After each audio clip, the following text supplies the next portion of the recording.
as a mountain, a graig. We called it the graig, and that was our playground. Tree swings, climbing trees, falling off them, riding your bikes, that was it. We didn't have computer games, we didn't have Xbox, PlayStations, mobile phones. We were out, you know, playing kick a can, making games up on the streets, and then your mother would call you in at 9 o'clock for your supper. You'd go in starving, hungry, have your supper and off to bed, ready for school in the morning. So yeah, great childhood. You know, we didn't have a lot of money, but great memories.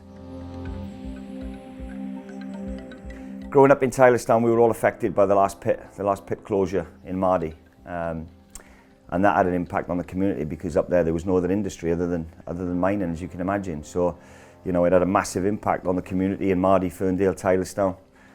You know, so we all had to stick together. You know, there was the food banks and the welfare halls, and you know, everybody had to rally around each other, and I think that brought the best out in the community. So to be a part of that, yeah, I was really proud. That community spirit, I think I see that in aspects of the changing room with us that we've got here. You know, my mother the front door would be left open. You don't see much of that today. The front door would be left open, and my mum's friends would be, you know, just shouting "yoo-hoo" as they come through the door, and sit and have a cup of tea in the cellar in the kitchen with them. And they'd put the world to right for a couple of hours, and yeah, it was just such a friendly community and a great community to be brought up in. It was an open house. The door was always open, because I go back to when I was younger in Stanleytown, just across the way from where we are in Tylorstown. Nobody locked their doors. When they say the key was on the latch, it was on the latch. It was hanging behind the door on a piece of cord, and you just put your hand through the letterbox and pull it out. That was on there many years ago. And some of it is still here today, not as much, because the pits were open then, and we've lost all that. But there is a close community here. My dad had a big influence. You know, he drove me, I think he's covered every inch of Wales, driving me to and from football games. And then, yeah, I've had other managers and coaches that have taken over, but my dad was probably the main one. That he would drive us to the games on a Sunday, and there'd be players that were struggling to get out of bed, and we'd have to be knocking them out of bed to get a team together on a Sunday. And we'd play our home games, funny enough, in Mardy. We couldn't, because the pitch, where the pitch is now in Tylorstown, bordering Stanleytown, where the pit used to be, we never had that, so we had to travel to Mardy. So it was a 20-minute journey anyway to play our home games.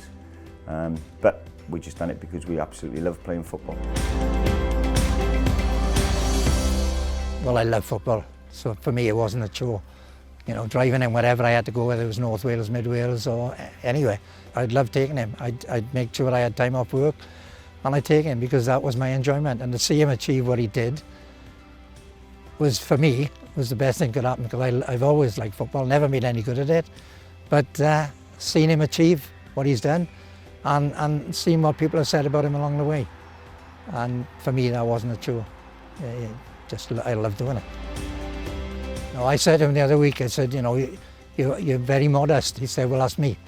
He said, that's who I am. I said, but sometimes you've got to take the praise for what you've done as well. You know, he's just quite happy. He's pleased with what the boys are doing. I think he's just grown into the role. I said to him, it looks like you've been there forever. You know, he just seemed to have taken on to it, everything natural to it. Like. He's thriving. He's absolutely thriving. He's loving every minute of it.